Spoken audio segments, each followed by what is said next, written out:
Welcome back नाजरीन। जी दस्तगीर साहब, आप कुछ सप्लीमेंट्री ग्रांट्स जो हैं, अगर 424 अरब रुपए अगली सब शामिल करें तो 425 अरब हो जाते हैं।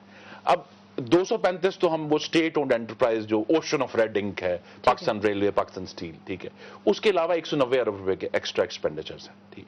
अब हुकूमत को इसका ये जवाब देना है। असल जो हुकूमत का मैनेजमेंट का टेस्ट है कि क्या ये किताब मोटी हो रही है कि पतली हो रही है, क्योंकि ये वो पैसे हैं जो हमसे पिछले साल बहसीत रुकने कौमी असेंबली मुझसे पास नहीं करवाया गया, हुकूमत ने एक्स्ट्रा खर्चा किया। ये फाइनेंशियल मैनेजमेंट के इशूज उठाते हैं।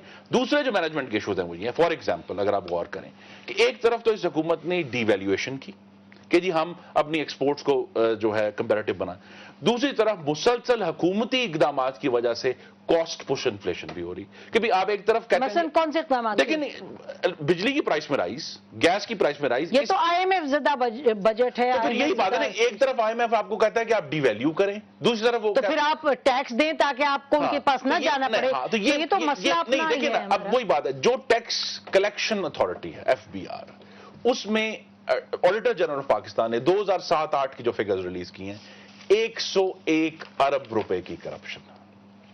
अब क्या करें इसका? आप आवाम से टैक्स मांगते हैं, थोड़ा सा जवाब हैं इनके सबके जवाब। वो एक लंबी डिबेट है, वो लंबी डिबेट है। थोड़ा सा मैं इस पे आना चाहती हूँ शौकत। आप इसके पहले तो जवाब सुन लें। सप्लीमेंट्री के मैं 195 की बात कर रहे हैं, उसके ऊपर डिफेंस लोगों की 235 के ऊपर, 235 के ऊपर नहीं है, जो टोटल आपकी ग्रांट फौज की और पुलिस की 100%। Not only that, number 1, number 2, आपके बजट के बीच में आपके इलेक्ट्रिसिटी के ऊपर सब्सिडी नहीं थी, और वो कोई 85 और 90 अरब रुपए की वो सब्सिडी आई है। तो ये दो ही अगर आप निकाल लें तो मोस्टली तो ये खत्म हो जाती है, तो ये बात खत्म इधर ही होगी। तो दूसरी बात, लेकिन आप दूसरे को जवाब दें। अगर हैदराबाद आपने जवाब, मैं क्योंकि ये मेरे वक्त में हुआ, मेरा जवाब भी सुने आप इस पे। डिवैल्यूएशन आपने की क्योंकि आपने अपने रुपए की कीमत जो है उसको सही लेवल पे, जिसको रियलिस्टिक एक्सचेंज रेट पे है, इसकी वजह से आपका जो एक्सपोर्ट गिरी थी वो वापस 10% ऊपर गिरी है। तो that is and the other side is कि इंपोर्ट्स जो बढ़ रही थी रैपिडली, वो इंपोर्ट्स कम हुई हैं, तो इसलिए तो आपका बैलेंस ऑफ ट्रेड जो है, बैलेंस करंट अकाउंट डेफिसिट ठीक हुआ है।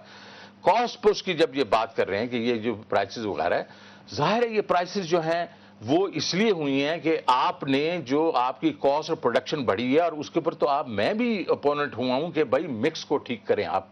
अगर आप फर्नेस ऑयल ही सारा करते जाएंगे तो उससे एनर्जी का जो पूरा एफबीआर की बात आती है, करप्शन के एफबीआर में करप्शन, मैं खुद कह चुका हूं कि एफबीआर को ठीक करना है।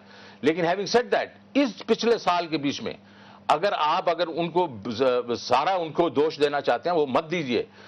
1380 अरब रुपए का उन्होंने अपना कहा कि हम कलेक्शन करेंगे, वो 1360 1365 पे आएंगे, जो कि पिछले साल से मतलब अगर आप देखें 220 अरब रुपया ज्यादा है। So if we talk about last 10 years, जिसमें कि एक मतलब 300 अरब से 1000 अरब रुपए की टैक्सेस हुए, 700 अरब रुपए की आपने इंक्रीज की। इसी एफबीआर ने पिछले 2 साल में 500 अरब रुपए की इंक्रीजेस की हैं।